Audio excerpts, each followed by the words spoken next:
Welcome to MindStrong Coaches. My name is Rachel and I'm the CEO of MindStrong Fitness, a multi-six-figure, soon-to-be seven-figure, purely online coaching business that I grew 400% in under 8 months. And the purpose of this content is to teach you to do the exact same thing, but in much less time. So today we're going to dive into a topic that I have referenced in passing many times on this channel, but I really want to dig in and kind of call out past Rachel on one of the biggest mistakes that I made, and I made for a very long time.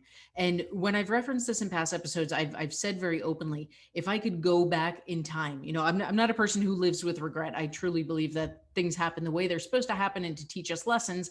And I wouldn't be here on this channel teaching people if I hadn't felt the burn, right? We say that there's a saying that the thing that you struggled with the most becomes the thing you're most passionate about. So I am grateful for my struggles because I built a business off them.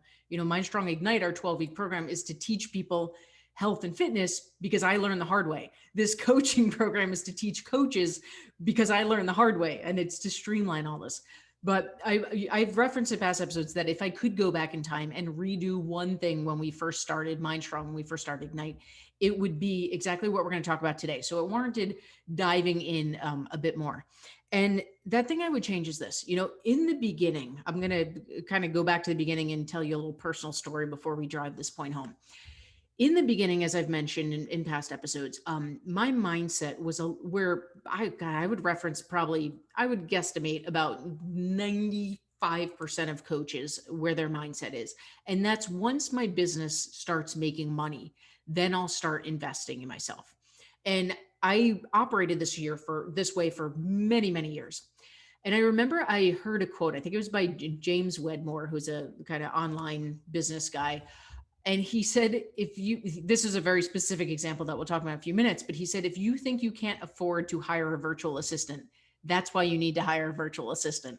And I remember that one sentence is like what did it for me. In a past episode, we referenced the Tony Robbins 2 millimeter rule, where you're always 2 millimeters away from that thing. That's mindset wise. That was my 2 millimeter. Like I knew that there was something missing. I knew that I needed something to scale. And when I heard that sentence, it clicked. And it wasn't just about the virtual assistant, but for the purposes of this conversation, we're going to start there. So anyway, there I was. I just started Ignite. I had this mindset the vast majority of coaches have of, once my business starts making money, then I'll start investing myself.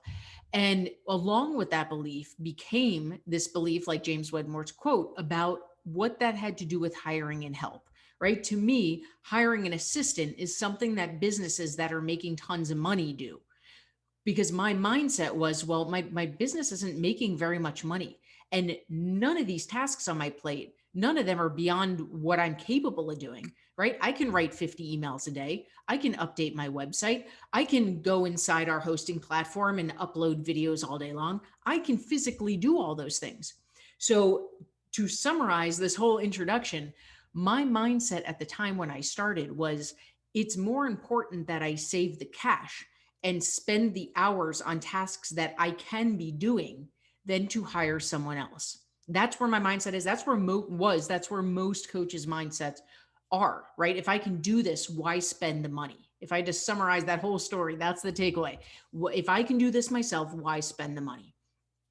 And when I heard that sentence, if you think you can't afford to hire a virtual assistant, that's exactly why you need to. It struck something in me, because what I realized is, yes, I could absolutely spend 12 hours a day on my business, which at that point was probably close to what I was spending, if not more, before I learned boundaries and hiring and all that. I absolutely could. There was nothing difficult about writing 50 or 100 emails a day. There was nothing difficult. In fact, I even enjoyed building my website out. There was no reason that I couldn't handle uploading videos for 8 hours a day while I was writing those emails. I could physically do all those things. What I couldn't do was do lives in my Facebook group as often as I wanted. I couldn't have face-to-face time with potential clients. I couldn't be doing things that could be bringing in business for my company, because all of my time was being spent on back-end logistical work. And I actually did an exercise. I'm not sure who I got this for. It might've been James Wedmore also. I'm not sure. But they had me do an exercise where I figured out what my hourly rate would be, my wage would be based on the hours I was spending in those logistical things. And it was that moment seeing that data was like, holy crap, what am I doing? I'm supposed to be the CEO of this company, but I'm earning like $4 an hour because I'm sitting here updating my website instead of showing up for my clients. And I did all that for two reasons. And that's really what I want to dive into today. One was money, and two was control. And this, as coaches, this is why I say if I go back in time and redo one thing, it would be doing this process backwards. And I've talked about it a little bit in past episodes where I talk about the necessity of investing early. But there's more to this conversation that needs to be had. The first is the money part, the investing part is a little more black and white, right? It makes sense logically. Well, if my business isn't making money, why don't I just do all this myself? And that becomes a catch 22 because the reality is you can, just like I could, you can spend your time doing those tasks. It is very easy and maybe even enjoyable for you to create images, to do the back end website work, to write those emails, to do all that stuff. You can do it. You might even enjoy it. But as a human, you have a limit to how many hours in the day you have.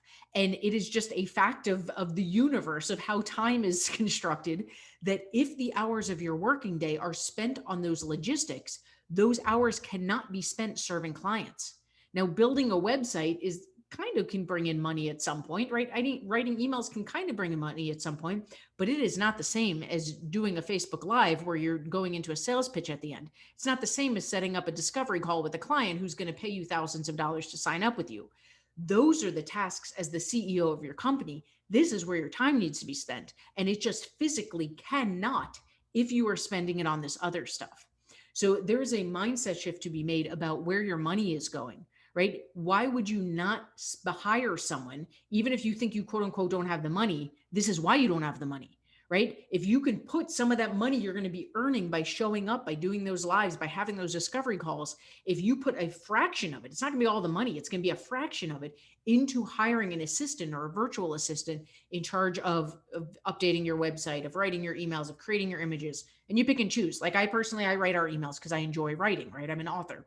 I don't update my website. I don't create images because those are not in my zone of genius. I'm terrible with graphic design.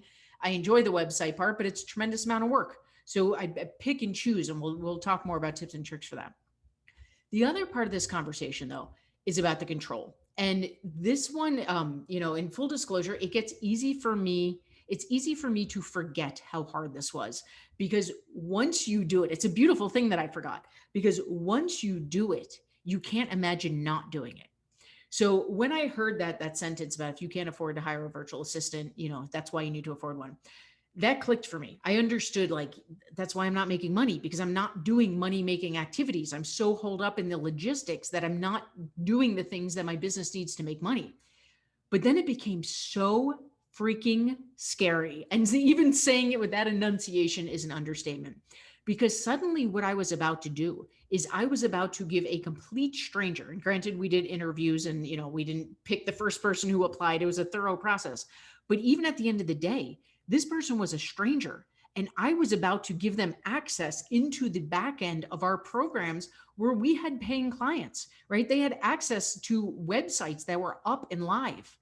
And the letting go of control like that when you've been the sole person in your business is absolutely petrifying. And it's easy for me to forget how scary that was because the beautiful thing is once you do it, you can't imagine not doing it. Like there have been times since then where, if now we have a team, but there's been days where like an assistant whose job is to do X, Y, and Z has been away. So I'll find myself doing a task that's not really my job. And I find myself getting grumpy, like, oh, why am I uploading videos? This is something so-and-so should be doing. And I made the choice to do it, right? I could have easily outsourced it. But I now take for granted that, my job, if you ask me, what's your role as CEO? It's to show up. It's to host lives. It's to host workshops. It's to talk to potential clients. It's to help brand and market my company. It is not to update my website, right? Even when I create programs, I record the videos, I send them off. The video editor edits them. The VA uploads them to Kajabi, our hosting platform. Someone else creates the images. Someone, like this, there is a team involved. And in the beginning, it doesn't have to cost a ton of money. And we'll talk more about logistics in a second. But the two truths exist. One, when you hire people in, when you give up that control, it is going to be so scary. And it's only going to take about, I think for us, it took like 2 weeks till I could not imagine a world in which I didn't have that person. And then it's a snowball effect, right? We hired in one virtual assistant who to this day, at the time of this recording, still works for us. And from there, it was like, oh my gosh, this has changed my life as a CEO. Who else can I hire? Who else can I hire? And now the first thing I do when we're ready to scale is I don't increase my own pay. I use that money to go hire someone else in, because I know the more other people take off my plate, the more I can show up in my business in those money-making ways. So here's where I would encourage you to take some action in this. Number one is just, we always call it shining the light of awareness. You can't make change till you shine the light of awareness. Get real with yourself, right? What is holding you back from hiring someone? I'm going to guess for most people, it comes down to those two things: money and control. The money part will come. The people say you got to spend money to make money. There's some truth, some not truth to that, but it's not about spending money to make money. It's about the fact that you're right now, you might not be spending your time on money making activities. When you spend that money, it's not black or white. It's not, oh, I've spent the money on a virtual assistant, I have no money anymore. It's, I spend the money on a virtual assistant, I have all this time and space to now show up in the money making activities that my virtual assistant is making possible. If it's control, that's one of those things. It's the cliff you got to jump off. Do your due diligence, right? Don't hire the first person. I always do interviews on Zoom. I want to see people face to face. Vibrations, vibes are very real. Your gut knows if they're a good fit, and you start with baby steps. In that the very first task we gave our virtual assistant in no way involved the back end to our programs. That's way too much trust for a stranger. And I say that as a very trusting person. It was some medial task that was a big help, but didn't require any risk on our part. And when she knocked it out of the park, then we went on to the next task and the next task. And after a few tasks, there was no doubt in my mind that she could rock bigger projects. Now I would trust her to step in as CEO for the day if she needed to. But just like a personal relationship, it takes time. It takes those baby steps. You don't have to jump in with both feet. You build trust over time. So first, I would encourage you to get real about what's holding you back from outsourcing. If it's money, if it's control, we've talked about those in depth. The next thing I'd encourage you to do, and this was a really powerful one for me, I made a list of every activity of where I was spending my time. Like, it can be a long list, but this whole thing will take you 5, maybe 10 minutes. You could do it, while you're sitting on the couch at night when you usually scroll through Instagram. Open a note in your phone and start listing. I update my website. I make image designs on Canva. I write emails. I design programs. I upload videos. I record the videos. I edit the videos. I used to edit my podcast. I used to edit my videos. I have a background in music, so I knew how to work GarageBand. I used to add this, I used to do all of that. It's nuts to me now that I used to do all of that, because now I record the video, I send it to our person, she edits them, she sends it back, it's done. And in the 12 hours it would have taken me to edit a season of podcasts, I could now show up and generate money generating activities in my business. Anyway, you're going to make a list of every activity that you do. Then you're going to decide which one of these creates money in my business. Now, don't get cute about this. And I say that with love, right? Because technically updating your website might create money. Updating your website is not a money-making task. There's no FaceTime with clients, right? Nobody is digging into most people are not buying because they wound up on your website. There's more to it in the coaching world than that. Get real about what activities are drawing in your clients. What's including FaceTime? What are roles that only you as a CEO can be doing? Because no one knows your business like you, right? Someone else can update your website. They can't host a Facebook Live the way you do. They can't host a 5-day challenge the way that you do, at least not yet till you train those people. So you're gonna make a list of every single activity. First thing you're gonna do is, if I wasn't afraid of it, if money was no issue, okay, we're gonna take the 2 fears out. If I wasn't worried about control, if I wasn't worried about money, which would I love to get off my plate? In fact, it's funny we're talking about this because I just found my list the other day of all my activities, which I would love to not have to handle. Because there's going to be those few. It might not be tons, but there's going to be a few where you're like, I freaking hate doing this, and I wish I didn't have to do it. Those are a good starting place. Then you're going to look at what activities do I enjoy, but probably aren't the smartest use of my time. Right? For me, that's writing emails. I could easily hire in a skilled copywriter to write our emails. I haven't yet. I could afford to now. I still haven't, because I love it. I just genuinely love our emails being in my voice. Now, someday I'll give up that control. That's purely a control thing for me right now. There are plenty of talented copywriters who could copy my voice and write those emails. I just haven't yet because I'm not ready to. So you will find those tasks of like, this would make financial sense, but I'm not ready to yet. Put them in a column, highlight them in a different color, whatever your style is, but don't worry about those yet. Remember, just like most things in life, what we're looking for is momentum. So even if you only hire someone for the most medial task, what if it's like remedial task? What if it's like, usually I design my images in Canva. I'm going to hire someone, literally, I'm going to hire someone to design one image for me in Canva.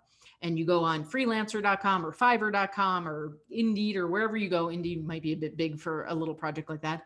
And you hire someone for one specific task like that. You got momentum, because what's going to happen now is you're going to say, wow, that person could do that way better than I could. Or wow, in that hour that I would have spent on Canva, I was able to do X, Y, and Z. And you're going to see the more you do this, the more you're going to crave outsourcing. And that probably sounds crazy. I know it did for me in the beginning because of that control factor, but it becomes addicting. What else can I get off my plate? What else can I get off my plate? Because the reality is, and we learn this at different levels.